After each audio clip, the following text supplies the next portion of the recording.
نبی اکرم صلی اللہ تعالی علیہ وآلہ وسلم نے ارشاد فرمایا میری ساری امت کو معافی مل جائے گی سوائے ان لوگوں کے جو اعلانیہ گناہ کرتے ہیں۔ یہ بخاری مسلم دونوں میں حدیث موجود ہے۔ جو اعلانیہ گناہ، جنہوں نے خود ساری دنیا کو گواہ بنا لیا، میں نے یہ بھی جرم کیا، یہ بھی کیا، یہ بھی کیا، یہ بھی۔ جب بندہ بہت زیادہ غافل ہو جاتا ہے پھر اعلانیہ گناہ کرنے لگتا ہے۔ ایک گناہ پھر اس کا اظہار گناہ۔ ایک بندہ، حدیث پاک میں آتا ہے، ایک بندہ رات کو کوئی غلطی کرتا ہے، اللہ تعالیٰ اس پہ پردہ ڈال دیتا ہے، لیکن وہ سویرے خود لوگوں کو بتاتا پھرتا ہے میں نے یہ کیا، میں نے یہ کیا۔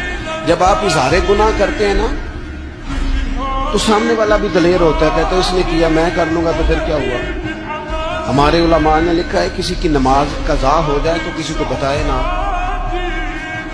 قضا پڑھ ڈالے، اس کا جگہ جگہ ذکر نہ کرے۔